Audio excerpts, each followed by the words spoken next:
വരാൻ പോകുന്ന ലോക്സഭാ തെരഞ്ഞെടുപ്പാണ് ഇനിയുള്ള ദിവസങ്ങളിലെ പ്രധാന ചർച്ചാ വിഷയം. ഓരോ പാർട്ടികളും സ്ഥാനാർത്ഥികളെ നിർണയിക്കാനുള്ള ഒരുക്കങ്ങളിലാണ്. ഇതിനോടകം സോഷ്യൽ മീഡിയയിൽ തെരഞ്ഞെടുപ്പ് ചർച്ചകൾ സജീവമായി കഴിഞ്ഞു. പാർട്ടി നിശ്ചയിച്ചിട്ടില്ലെങ്കിലും സോഷ്യൽ മീഡിയ സ്ഥാനാർത്ഥികളെ നിശ്ചയിച്ച മട്ടാണ്. പറഞ്ഞു വരുന്നത് ഇന്ന് രാവിലെ മുതൽ സോഷ്യൽ മീഡിയയിൽ പ്രചരിച്ച ആ കോൺഗ്രസ് സ്ഥാനാർത്ഥിയെ കുറിച്ചാണ്. മറ്റാരുമല്ല, മലയാള സിനിമയുടെ സ്വന്തം നടൻ സിദ്ദിഖാണ് സോഷ്യൽ മീഡിയ പരിഗണിച്ച ആ സ്ഥാനാർത്ഥി. AICC general secretary KC Venugopal Alappuzha മണ്ഡലത്തിൽ മത്സരിക്കുന്നില്ലെങ്കിൽ നടൻ സിദ്ദിഖിനെ കോൺഗ്രസ് പരിഗണിച്ചേക്കുമെന്ന രീതിയിലാണ് വാർത്തകൾ പ്രചരിച്ചത്.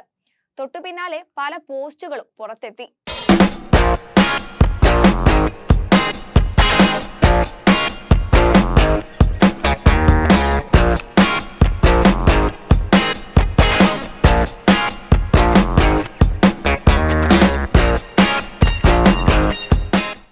നാനാഭാഗത്തു നിന്നും സംഭവം ചർച്ച ചെയ്യപ്പെടാൻ തുടങ്ങിയതോടെ നടൻ ഇക്കാര്യത്തിൽ പ്രതികരിച്ച് രംഗത്തെത്തി.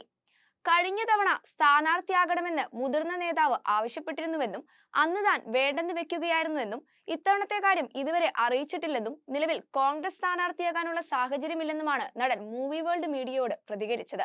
ആദ്യമായല്ല നടൻ തെരഞ്ഞെടുപ്പ് ചർച്ചകളിൽ സജീവമാകുന്നത്. കഴിഞ്ഞ നിയമസഭാ തെരഞ്ഞെടുപ്പിൽ അരൂരിൽ നിന്ന് സിദ്ദിഖ് മത്സരിച്ചേക്കുമെന്ന രീതിയിൽ വാർത്തകൾ പ്രചരിച്ചിരുന്നു.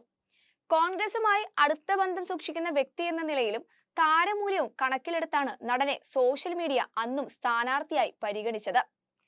സിദ്ദിഖ് മാത്രമല്ല, മറ്റു ചില സിനിമാ താരങ്ങളും സോഷ്യൽ മീഡിയ തെരഞ്ഞെടുപ്പ് സാധ്യതാ പട്ടികയിൽ ഉൾപ്പെട്ടിട്ടുണ്ട്. ഉണ്ണി മുകുന്ദനും മലയാളത്തിന്റെ ലേഡി സൂപ്പർ സ്റ്റാർ മഞ്ജു വാര്യരും.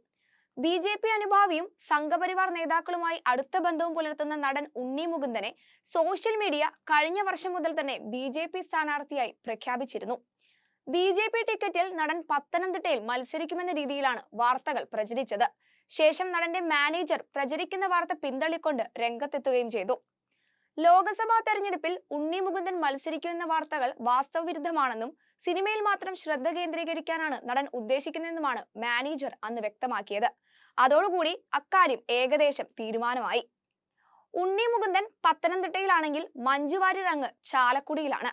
2014-ലും 2019-ലും ഇന്നസെന്റ് മത്സരിച്ച ചാലക്കുടി മണ്ഡലത്തിലേക്കാണ് മഞ്ജു വാര്യരെ പരിഗണിച്ചിരിക്കുന്നത്.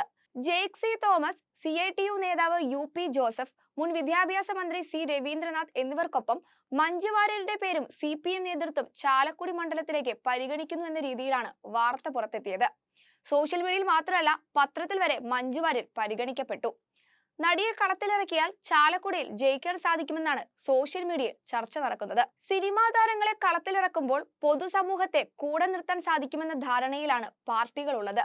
താരാരാധന ഒരുപക്ഷെ വോട്ട് മാറ്റിക്കുത്താൻ ചിന്തിച്ചാലോ? അത്തരമൊരു ചിന്ത തന്നെയാണ് സോഷ്യൽ മീഡിയ പ്രചരിക്കുന്ന ഈ വാർത്തകൾക്ക് പുറകിലുമുള്ളത്. എന്തായാലും ചർച്ചകൾ പൊടിപൊടിക്കുകയാണ്. സിനിമാ മേഖലയിൽ നിന്ന് നിലവിൽ സുരേഷ് ഗോപി തൃശൂരിൽ BJP സ്ഥാനാർത്ഥിയായി മത്സരിക്കുമെന്ന കാര്യം ഉറപ്പാണ്. വരും ദിവസങ്ങളിൽ ഏതെല്ലാം താരങ്ങൾ പട്ടികയിൽ ഇടം പിടിക്കുമെന്ന് നോക്കാം. Entertainment desk, movie world media. നിങ്ങളുടെ ഡിസൈനർ ഹോം എന്ന സ്വപ്നം യാഥാർത്ഥ്യമാക്കുന്നു. സാൻബിൾഡ് ഡിസൈൻഡ് ബൈ കോൺസെപ്റ്റ്സ്.